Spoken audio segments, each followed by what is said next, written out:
Hey, it's John. Welcome back to the show, and welcome to my show on my 10 favorite albums from 2006. This is part five of a six-part monthly series where I talk about my favorite albums celebrating a significant anniversary in 2026. In January, I did 1966, February 1976, etc. I'm going to put this out on May 1st, 2026, where I talk about my 10 favorite from 2006. The next show on June 1st will be on my 10 favorite albums from 2016. So, 2006, very interesting time for me musically. I was still listening to the artists of my youth. I was discovering a lot of great artists through e-music. So, a big shout out to my brother Robert for introducing me to e-music. He's more of a punk ska guy, so he likes certain stuff, and I was finding different stuff. So, the e-music kicks ass. And the artists get paid for the albums or songs that you download on eMusic. They kick ass. So, in addition to that, a couple of these albums were ones that I discovered later. And they're two good friends, one who's no longer with us, introduced me to these artists. So I'll give them both a shout out when I get to those songs. So let's get started. Number 10. Been listening to this since I picked up at Budokan when I was in high school on cassette. This is Cheap Trick with their 15th album. This is Rockford. A lot of people said that this was a return to form for Cheap Trick. I would respectfully disagree. I would say his self-titled album from 1997 was a return to form. Special One, I think they slipped. It sounded more adult contemporary. Here we're getting back to rock on the appropriately titled Rockford because they were from Rockford, Illinois. Welcome to the World's a wonderful opener. It does have a hello there feel to it. Perfect Strangers, wonderful. It rocks, but it's very melodic. If It Takes a Lifetime is more Beatles-esque, very, very cool.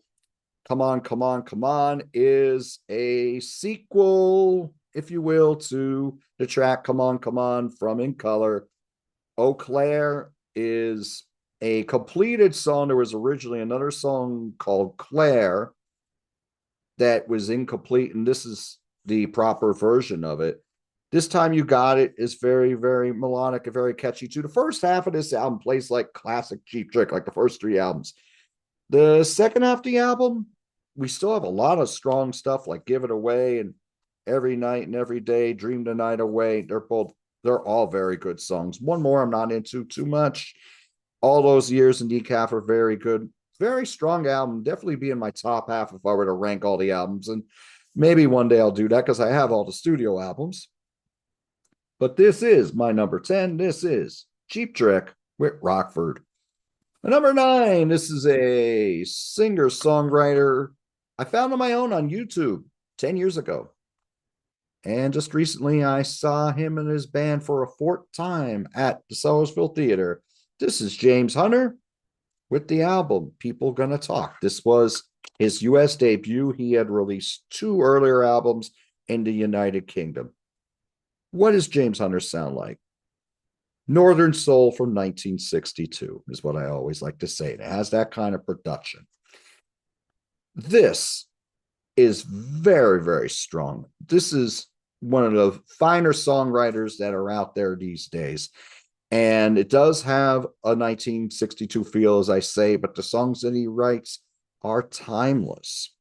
The title track is a slower song, very, very well crafted. No Smoke Without Fire is very, very catchy. I believe that was the single.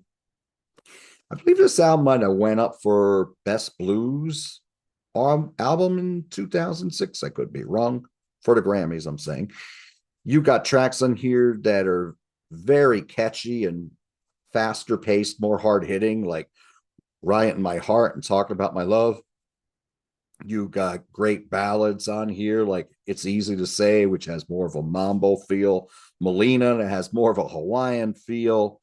You got straight up kick-ass R&B, and Watch Jane Kick It Around all through crying is a wonderful ballad. The performances on here, the songs, top notch, very well written. The musicians on here do a great job playing for the song. I'll be talking a lot about James Hunter on this channel here, John the Music Nut. This is my number 9, which is James Hunter, People Gonna Talk. My number 8, a shout out to my friend Peter Kerr from Rock Daydream Nation. I don't know how I missed these guys back in 2006, but Peter Kerr told me to check them out. And I bought the album, and Peter's usually right about this stuff. Peter really knows his rock. He knows his rock better than I do, no doubt about it. It's the Arctic Monkeys with their debut album, wherever people say I am, that's what I'm not. I always have a hard time saying this title. This is garage rock revival. It sounds like it would fit in like a glove on Little Steven's underground garage station. This was the fastest selling debut album in the United Kingdom. You can hear why. The songs I Bet You Look Good on the Dance Floor and When the Sun Goes Down were number one singles. I believe they may have been released independently as singles or maybe on EP before they came out on this album. This album was very popular in the United Kingdom. It went platinum here in the United States. They would actually have bigger selling albums later, most notably AM. So what you have here is like kind of a concept album about clubbing in Northern England. So the party and the hangover, so to speak. A lot of this album plays like garage rock, but a lot of these songs are very catchy and dancey, like Dancing Shoes, Tales of San Francisco, the aforementioned I Bet You Look Good on the Dance Floor. Riot Van does sound like the hangover the next day because it's very mellow and the lot less sonics on that one, but still very catchy. Perhaps Vampires is a bit strong, but it's cool. You got a lot of long song titles on here, particularly you probably couldn't see for the lights, but you were staring straight at me. That's another catchy tune. A Certain Romance, by the time you think that was a ballad to end the album, it's just a great rock song with tons of hooks to it. A lot of great hooks on here on tracks like The View from the Afternoon and From the Ritz to the Rubble. This whole album really kicks butt. If I had a little more time with this would probably be a little higher in my ranking. But as it stands today, this is my number 8, which is the Arctic Monkeys. Wherever people say I am, that's what I'm not. Number 7 is a band I've been listening to since the 90s. I discovered their guitar player. Actually, I discovered their guitar player in a Dickie Betts band. And then later he played with the Allman Brothers band. This is Warren Haynes's power trio, Government Mule, and our album High and Mighty. Now, this was an album I originally bought through eMusic, but I had been with them since the first album, particularly Dose. Dose, I think, is a kick-ass album. This is a kick-ass album as well. This album is pretty diverse. You got a wicked title track, quasi-title track in Mr. High and Mighty that rocks really hard, just goes for your throat. You got Streamline Woman, which plays like a classic rock song from the 70s, which is very, very catchy. Brand New Angel is in that same mode there. Very, very catchy, but rocks like hell. Like Flies, the guitar line on here and the delivery and execution reminds me of Soundgarden. It is just wicked. But then we have a lot of wonderful ballads on here. And Warren's voice will bring you to tears at times. He's a fantastic singer. Child of the Earth is wonderful, as is Million Miles from Yesterday and Endless Parade. The guitar playing on here is very classy. The performances on here are all for the song, very strong. It has a very live in the studio feel to it, which I really enjoy. 3-String George is the bonus track. It's instrumental. It's really cool. Other cool tracks on here, So Weak, So Strong, Unring the Bells, very reggae. They would go more into reggae on their next few albums. As it is, though, this is my number 7. This is Government Mule with High and Mighty. Number 6, this is an artist I've been listening to since the 80s, but I was listening to him in Steely Dan. And this was released after they put out their last 2 studio albums after a long sabbatical. This is Donald Fagen. This is his 3rd album. This is Morph the Cat. Bought this album on BMG Music Service in 2006. So I was still buying CDs from record clubs from 84 to 2009. I was a member of BMG. As it stands here, this is an excellent album. I think all of Donald Fagen's solo albums have a lot to offer. This one, I think, is very strong. Maybe one day I'll do an album ranking on his 4 studio albums. Morph the Cat is very sultry and sexy. It's got this really cool groove to it. I always thought that Donald Fagen's solo was a little tighter, a little funkier, a little less progressive than Steely Dan. There's a real strong reliance on hooks on here. And you got a wonderful one here on H Gang with that excellent chorus and those horn lines on here and those keyboard lines from Donald. Excellent track. What I Do is mellower, very, very cool. Another great chorus, great background vocals on it.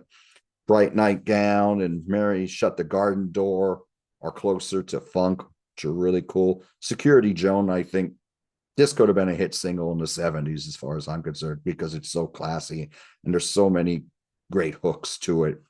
Excellent track. Night Belongs to Mona. Your Great Pagoda of Fun. Awesome tracks. Very strong album. If you didn't get a chance to hear this one back in a day, please check this one out. This is my number 6. This is Donald Fagen, Morph the Cat. So my number 5 is an artist that my friend Jack Wastamacci introduced me to. Rest in peace, Jack Wastamacci. We called him Jack Straw because back in the day he was a deadhead, but by the time I knew him, he wasn't listening to the Dead anymore. So, but he knew so much about music, and we had so many great conversations. He introduced me to so many great acts. I introduced him to a few. He introduced me to a lot. He introduced me to Willie Nile.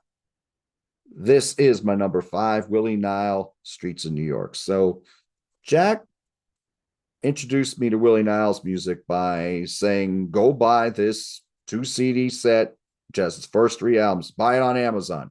He kept texting me every day. Did you buy it? Did you buy it? Did you buy it? I'm like, oh, Jesus, I'll buy it. And I bought it. He was right. Fantastic. This I like even more than those older albums that were on there. This is a concept album about New York. It's a celebration of New York, a very eclectic album. The songwriting's top notch. All the performances are excellent. They're all playing for the song. Wonderful production on here, too. We got songs that are very joyous and rocking, like Welcome to My Head, Best Friends Money Can Buy. We have a spirited, wonderful cover that stays true to the original of The Clash's Police on My Back. Then we have more whimsical songs like The Day I Saw Bo Diddley in Washington Square and Game of Fools, which has more of a gospel feel. You have songs like Lonesome Dark-Eyed Beauty, which are very Bob Dylan. Bob Dylan and I believe Lou Reed were probably his biggest influences because you hear a lot of Bob Dylan and Lou Reed in his music. You got a great ballad here that's very dramatic. Actually, I wouldn't say it's a ballad. It's more like an epic that's very dramatic and cell phones ringing in the pockets of the Dead, which is excellent. And meanwhile, you got some catchy poppy songs on here like Asking Annie Out and Faded Flower of Broadway. When One Stands is more reggae. It's very cool. And Streets of New York, the piano ballad at the end is just a tearjerker. It is absolutely wonderful. I would recommend Willie Nile's music to anyone. What a fantastic singer-songwriter. I have about 10 of his albums now. I'll have them all eventually. He's still out there touring, ladies and gentlemen. So if you can catch him, he's still playing clubs like the Sellersville Theater. So he's playing a lot in the Pennsylvania, New Jersey, New York area. He plays a lot. I don't know how much he gets on the West Coast, but anyway, Willie Nile, Streets of New York is a wonderful album. It's my number 5. Okay, my number 4 is a band I've been listening to probably since 2003 when Loud Alice was the album that was the newest release at that point. But my friend Anne Marie got me into them at that time, but got me into them through the Inema album. This is Tool with their 4th album, which is 10,000 Days. Like, this album got some criticism because it wasn't as hard hitting throughout the album as previous albums had been. most notably because of a two-song suites on here called Wings for Marie 10,000 Days, which is a tribute that Maynard James Keenan wrote for his mother, who had a stroke, and in the last 27 years of her life, she was paralyzed. So I think it is a wonderful song. It's very, very emotional through the bass lines and through the searing guitar lines. It's very hypnotic, particularly the 10,000 Days part. Now, it's not mellow all the way through. There are parts that are very loud and rocking, and Danny Carey throws in amazing drum lines on here, and drum fills. Is an excellent track. But to me, that 17-minute suite is one to die for. My second favorite song from 2006. We'll get into my favorite in a little bit. Vicarious and Zombie were the first two singles on here. They were both very hard hitting. Zombie is still here on Sirius XM Turbo. The song that you hear the most these days, though, is The Pot. The Pot is excellent. It is just so catchy with that bass line and that stop start rhythm. It just brings you in. It's very, very emotional. Great hooks in it, but rocks really, really hard. It's wonderful. Rosetta Stone is very, very heavy too. But you got other tracks on here like I Tension that are really, really mellow as well. So it's a little different album for Tool, but I still think it's quite rewarding. I like the mellower tracks on here. This is my number 4, which is Tool and 10,000 Days. My number 3, in fact, the next 3 here are going to be artists that I discovered through eMusic. My number 3 is Scottish pop band called Belle and Sebastian. The album's The Life Pursuit. Now, this was the first album I heard by them. I would go back and discover If You're Feeling Sinister and The Boy with the Arab Strap a little later on. But this just plays like a wonderful 60s pop album. It's not as baroque as those two albums that I had released, or not as mellow as those. This is very, very poppy. And it sounds very, very strong, even though there's a strong 60s feel. You got whimsical tunes like Another Sunny Day. You got peppy songs like The Blues Are Still Blue. You got Suki in the Graveyard, which is very, very catchy. And that sounds very, very modern. It's very cool. Then you got something that's more riveting, like We Are the Sleepyheads. Funny Little Frog is very, very catchy. It's got these great 60s overtones. It sounds like something that would have been a big hit in the 60s. It is wonderful. Act of the Apostle and its sequel are both very, very cool. For the Price of a Cup of Tea is very catchy. Song for Sunshine has more of a dream pop feel. It sounds a lot more modern. It's very good. Dress Up in You, White Collar Boy, so many great songs on here. The whole album plays out very, very well. This is my number 3, Belle and Sebastian with The Life Pursuits. My number 2 is another band that I love to this day. This was their first album that I heard by them. And when going back through their catalog, I think this is when the band really got it right in the songwriting department. This is Humphreys McGee with their album Safety in Numbers. Now, before this, they released Local Band Does Okay, Anchor Drops. I think they're very good albums, but I think a lot of songs sound incomplete to me, even though the musicianship is amazing on them. Then there's a great jam on here called on a Local Band Does Okay called Nothing Too Fancy. Here, they really got the songwriting right. This is a more reflective and somber album because there was one of their good friends died during the recording of this album. And the song The Rocker, or Just Rocker, is a tribute to him. And it is a tearjerker. It is beautiful. But this band, if you don't know them, they are like if Rush were to be a jam band. They're a progressive jam band. And they are wicked. This is a very eclectic album. Believe the Lie has those great stop-start rhythms and changing time signatures. It's very, very catchy. That's the opener. Words is wonderful. It's a more reflective song. I think the outro, the last verse, I think is amazing. Nemo is very impressive, musically very hard hitting. Women, Wine, and Song. This has Huey Lewis guesting on it on backing vocals and harmonica. And it's very, very catchy. Intentions Clear sounds a lot like Dave Matthews Band with those horn lines, and it's wonderful. End of the Road's a wonderful instrumental, and you got Huey doing a little bit of harmonic at the end on there.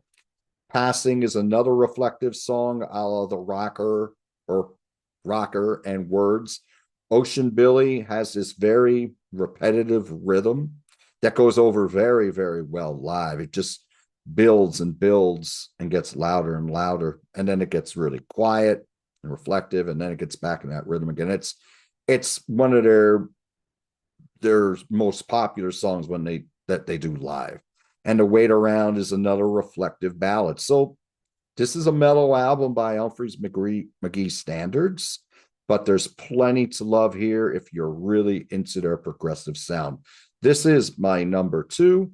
This is Humphreys McGee with Safety in Numbers.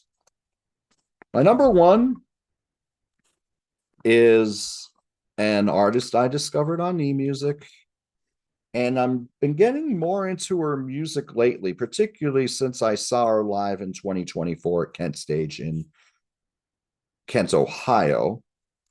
This is Neko Case with her album Fox Confessor Brings the Flood. 12 songs, 40 minutes, not a minute wasted. The recording is immaculate. The songs are awesome. Neko has a voice for the ages, and she is a wonderful songwriter. What are the highlights? The whole album. She calls her sound dark folk, dark country. I kind of get where she's going with that. There's a lot of ranges and moods in here. Sometimes it plays like classic country. All the performances on here are wonderful. She has accompaniment by the Sadies, accompaniment by Calexico, accompaniment by Garth Hudson, who is best known, rest in peace, Garth, for playing in the band. Excellent songs on here, like Margaret versus Pauline is a wonderful, whimsical opener. This Teenage Feeling plays like a 60s country song, a real cool tearjerker on here. Dirty Knife sounds very, very haunting with the cello on here. It's very, very cool. Maybe Sparrow is a wonderful song, very reflective, and her Neko's voice on here sounds wonderful. A Widow's Toast and that last harmonies on here will bring you to tears. They're just wonderful. And those songs are shorter, but they're very, very cool. John Saw That Number is a rewrite of the classic song. That song might be my favorite song of 2006, just because of the way that the band play this song, and Neko and the backing vocalist really handle this. It is wonderful. It will definitely bring you to tears. It's a very cool tune. The Needle Has Landed is more this is the closer of the album, one of the longer songs. This song sounds more Americana, but it's very well written. It has a wonderful chorus. Everything on here is excellent. Best experienced in one sitting. It is a wonderful album. I've recently been listening to this a lot more and going back and listening to other albums like Blacklisted, Middle Cyclone. Neko Case, Fox Confessor Brings the Flood is my favorite album of 2006. Okay, let me go through these one more time. My number 10 is Cheap Trick with Rockford. My number 9 is James Hunter with People Gonna Talk. My number 8 is Arctic Monkeys with Wherever People Say I Am, That's What I'm Not. My number 7 is Government Mule with High and Mighty. My number 6 is Donald Fagen with Morph the Cat. My number 5 is Willie Nile with Streets of New York. My number 4 is Tool with 10,000 Days. My number 3 is Belle and Sebastian with The Life Pursuit. My number 2 is Humphreys McGee with Safety in Numbers. And my number 1 is Nico Case with Fox Confessor Brings the Flood. So, thank you for joining me today. What are your 10 favorite albums of 2006? Ones that I would consider honorables. Modern Times by Bob Dylan was one that I was really thinking about, but at the end, it just didn't quite make the cut. Breaking Benjamin, Phobia, I like a lot as well. I also like Ornette Coleman's live album Sound Grammar. I just don't have original copy. I only have the eMusic copy to it. That is a fantastic live album. So please let me know what you think of these selections. Let me know what your favorite albums of 2006 are in the comments. Thank you so much for joining me today. I'm John Alapic. This is a music discussion channel. Do what you love, and I'll talk to you soon.